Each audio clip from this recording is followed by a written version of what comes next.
Janji Karisma Kids. Saat berdoa, aku tutup mata, ikut memuji Tuhan, dan mengucapkan haleluya, amin, puji Tuhan.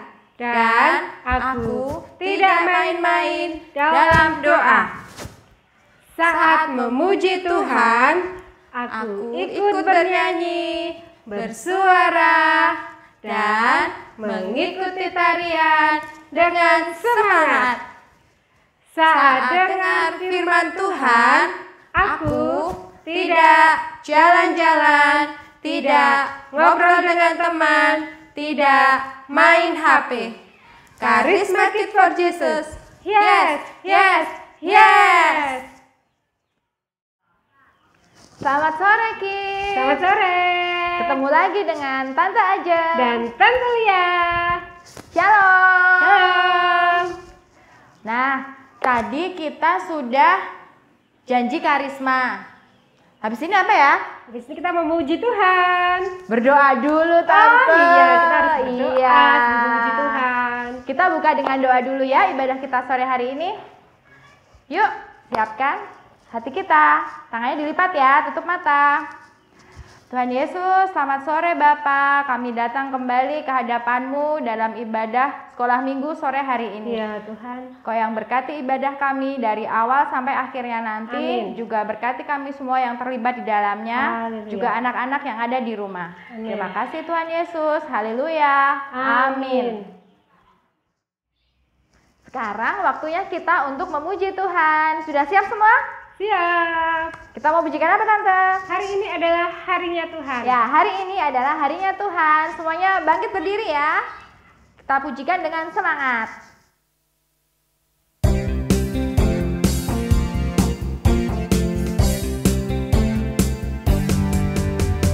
Hari ini harinya Tuhan, harinya Tuhan. Mari kita bersukaria, bersukaria. Hari ini harinya Tuhan, mari kita bersukaria.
kita tadi udah nyanyi rame-rame. Iya. Tante masih semangat? Pastinya semangat dong. Kira-kira ada nggak kids yang di rumah yang berani memuji Tuhan sendirian? Ada nggak? Siapa yang berani? Siapa? Ayo. Ayo tunjuk jarinya siapa? Itu Tante si Petra. Siapa? Oh, Petra. Oh, bagus Petra. Semangat yuk Petra. Mau nyanyi ya? Yuk. Kita dengarkan Petra ya. Daki gunung yang tinggi, ku turun lembah yang dalam. Yuk, ku melewati padang hijau luas membentang.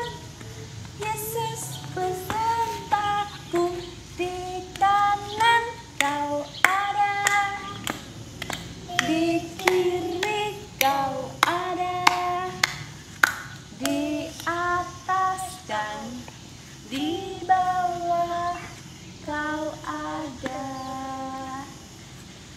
di suka kau ada, di duka pun kau ada, karena Engkau Yesus Tuhanku.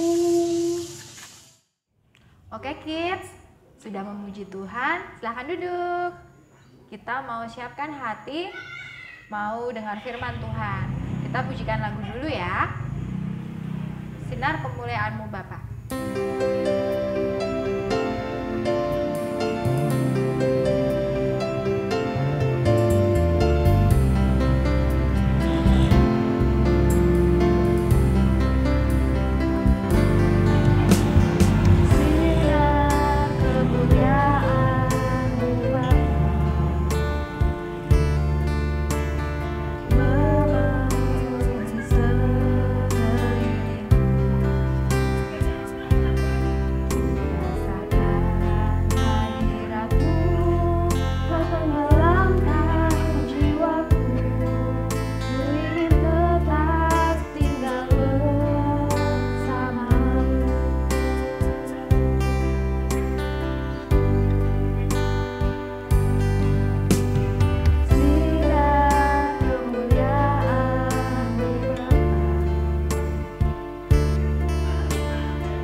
Kalau kami Tuhan bersama-sama memuji, menyembah Engkau Tuhan, sebentar lagi kami mau mendengarkan firman-Mu Tuhan. Tuhan berkati guru selanjutnya yang akan beritakan firman-Mu Tuhan, dan kami siap untuk menerima firman-Mu. Kami siap membuka hati kami Tuhan. Tuhan berkati anak-anak-Mu semuanya, hanya di dalam nama Tuhan kami Yesus Kristus. Haleluya, amin.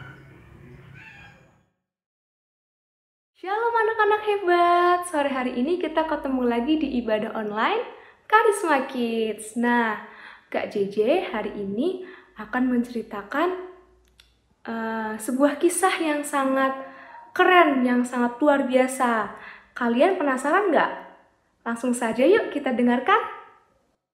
Bangsa Israel tidak menaati Allah. Mereka telah jatuh dalam penyembahan berhala. Hukuman Tuhan berat atas Israel, dan Tuhan menyerahkan mereka ke tangan orang Midian. Selama 7 tahun, Israel menderita kesulitan yang mengerikan di bawah penindasan orang Midian, orang Amalek, dan orang dari timur. Akhirnya, bangsa Israel mengeluh dan berdoa kepada Tuhan. Tuhan adalah Bapa yang baik. Tuhan mengutus seseorang untuk menjelaskan bahwa kesulitan ini menimpa mereka karena dosa dan ketidaktaatan mereka. Pada saat itu, ada seorang pemuda bernama Gideon. Suatu hari, seorang malaikat Tuhan menampakkan diri kepadanya dan berkata, "Tuhan bersamamu, hai orang yang gagah perkasa." Tetapi Gideon menjawab, "Jika Tuhan menyukai kita, lalu mengapa kita menderita? Dan mengapa kita ditindas oleh orang Midian?" tanya Gideon. Malaikat kemudian memandang Gideon dan berkata, "Pergilah dan bebaskanlah Israel dari tangan orang Midian." Gideon kaget bagaimana dia yang seorang pemuda dari orang terlemah dari suku Manasye dapat membebaskan Israel dari tangan orang Midian. Tuhan menjawab dengan meyakinkan Gideon bahwa Tuhan akan memberikan kekuatan untuk melawan orang Midian dan Tuhan akan memberikan mereka kemenangan. Gideon tidak percaya dan minta tanda kepada malaikat Tuhan. Gideon kemudian bergegas ke rumahnya untuk menyiapkan persembahan makanan kepada Tuhan. Ketika Gideon kembali ke pohon tempat malaikat Tuhan sedang menunggu, dia membawa daging dan roti tidak beragi. Malaikat itu menyuruhnya untuk meletakkan daging dan roti di atas batu dan menuangkan kaldu ke atasnya. Malaikat itu kemudian menyentuh makanan itu dengan tongkatnya. Segera api muncul dan menghabiskan seluruh persembahan makanan. Dan pada saat itu, malaikat Tuhan menghilang dari pandangan Gideon. Tuhan baru saja memberikan Gideon sebuah tanda yang luar biasa. Gideon dipenuhi dengan kekaguman dan keheranan. Malam itu, Tuhan terus bekerja di hati Gideon, mempersiapkannya untuk tugas yang besar akan datang. Dia menyuruh Gideon untuk menghancurkan mezbah Baal yang dibangun ayahnya dan menebang Asyera di sebelahnya. Dewa-dewa palsu inilah yang membuat Israel dalam masalah. Israel masih percaya bahwa patung kayu benar-benar membantu mereka daripada mengandalkan satu-satunya Tuhan yang benar. Seperti yang Tuhan perintahkan, Gideon menghancurkan mezbah Baal dan menebang Asyera. Di tempat mereka, Gideon membangun sebuah mezbah untuk Tuhan dan mengorbankan seekor lembu jantan muda. Gideon masih tidak yakin untuk memimpin pasukan untuk menghadapi orang Midian. Jadi, Gideon meminta tanda lain kepada Tuhan. Kali ini, Gideon akan meletakkan bulu domba di luar di malam hari. Jika ada embun di bulu dan tanah lainnya kering, Gideon akan yakin bahwa itu adalah Tuhan. Keesokan paginya, Gideon melihat bahwa bulu domba itu basah, tetapi tanah di sekitarnya dan tempat lain kering. Tuhan mendengarkan pemberitaan Gideon dan memberinya tanda. Tetapi Gideon masih saja takut dan memerlukan lebih banyak kepastian. Gideon kemudian meminta pembalikan dari tanda pertama. Kali ini, Gideon meminta Tuhan untuk membuat tanah basah, tetapi bulunya tetap kering. Keesokan paginya, Gideon menemukan bahwa tanahnya basah dan bulunya tetap kering. Kali ini Gideon tahu bahwa Tuhan benar-benar akan memakai dia untuk menyelamatkan Israel dari orang Midian. Dan keesokan paginya, Gideon dan ribuan orang berkumpul bersama menunggu perintah dari Tuhan. Tuhan memberitahu Gideon bahwa prajuritnya kebanyakan. Tuhan menyuruh Gideon untuk membiarkan semua pria yang takut untuk pulang. Setelah Gideon mengajukan penawaran ini, hanya ada 10.000 yang tersisa. Tetapi Tuhan berkata bahwa itu masih terlalu banyak. Gideon terus mempercayai Tuhan dan dia membawa prajurit yang tersisa ke aliran air yang Tuhan katakan kepadanya. Tuhan memberitahu Gideon bahwa semua pria yang membungkuk untuk minum dari sungai seperti anjing harus pulang juga. Mereka yang mengambil air dengan tangan, mereka bisa tinggal. Nah, dari 10.000 yang tersisa, hanya ada 300 orang yang tersisa. Tuhan ingin menunjukkan kepada Gideon bahwa kemenangan datang dari kekuatan Tuhan yang besar dan bukan dari kekuatan manusia.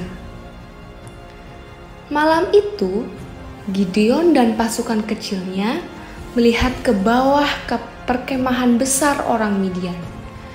Gideon percaya Tuhan, tetapi orang Midian sangat banyak jumlahnya. Tuhan menyuruh Gideon untuk pergi ke perkemahan mereka dan memata-matai mereka. Saat memata-matai mereka, Gideon mendengarkan percakapan antara 2 orang tentara. Seorang prajurit memberitahu yang lain tentang mimpinya, dan yang lain mengartikan mimpinya. Dan orang Israel akan mengalahkan Midian.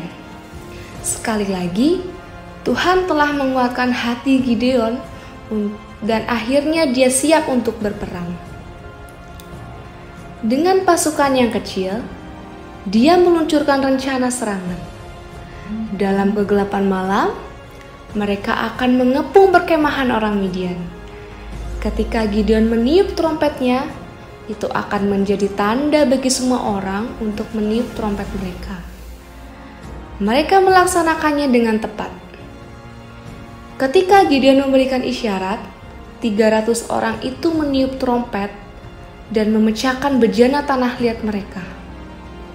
Orang Midian bingung dan takut. Orang Midian mengambil senjata mereka dan berlari bertarung. Tuhan sangat membingungkan orang Midian, sehingga mereka mulai berkelahi di antara mereka sendiri. Mereka mengira bahwa mereka sedang berperang melawan Israel. Gideon dan pasukannya yang berjumlah 300 orang itu mengejar orang Midian, dan tidak lama kemudian mereka mengalahkan orang Midian yang perkasa itu. Hari itu Tuhan menyerahkan orang Midian ke tangan Gideon. Wow, kuasa Tuhan yang besar sekali lagi membuktikan bahwa Dia adalah satu-satunya Tuhan yang benar. Dia ingin memberkati dan melindungi umat-Nya.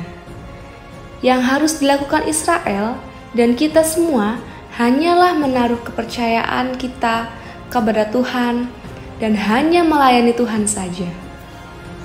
Kids, kita dapat belajar dari Gideon bahwa kuasa Tuhan akan terjadi dan akan selalu bekerja. Walaupun kita manusia biasa yang tidak memiliki kekuatan besar, tetapi Tuhan berjanji akan bersama kita dan melindungi kita di dalam kesusahan sekalipun. Nah, kita juga bisa sama seperti Gideon loh adik-adik. Walaupun adik-adik masih kecil dan tidak punya kekuatan yang cukup besar, tapi Tuhan bisa pakai adik-adik semua dan menyertai adik-adik semua hingga adik-adik berhasil mendapatkan kemenangan. Caranya seperti apa ya? Caranya yaitu dengan percaya dan taat dengan apa yang Tuhan minta kepada kita. Kita harus percaya bahwa Tuhan akan selalu melindungi sehingga kita tidak perlu takut dan kita juga harus melakukan apa yang Tuhan perintahkan. Sekian dulu ya firman Tuhan hari ini. Kreativitas hari ini adalah menghafal ayat. Nanti adik-adik silakan membuat video. Videonya adik-adik bisa menghafal ayat dari Hakim-Hakim 6 ayat 16. Berfirmanlah Tuhan kepadanya, "Tetapi akulah yang menyertai engkau, sebab itu engkau akan memukul kalah orang Midian itu sampai habis." Nah, nanti kalian semua bisa membuat gerakan sekreatif mungkin ya. Jangan lupa nanti videonya dikirim ke grup WA Ibadah Online Karisma Kids. Oke, hasilnya kakak tunggu di grup WhatsApp ya. Jangan lupa dikirim. Dadah. Sampai jumpa minggu depan. Tuhan Yesus memberkati kalian semua.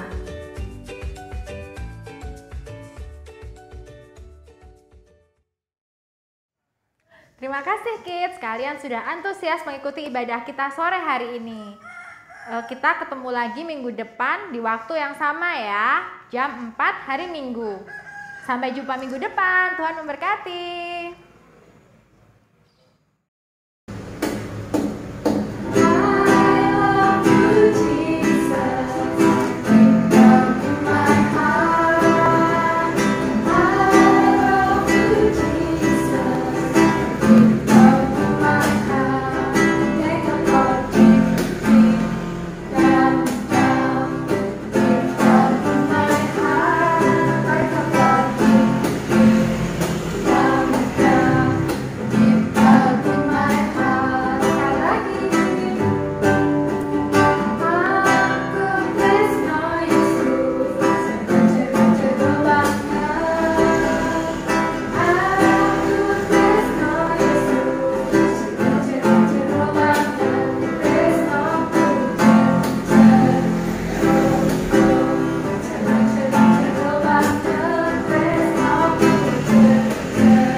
Yesus.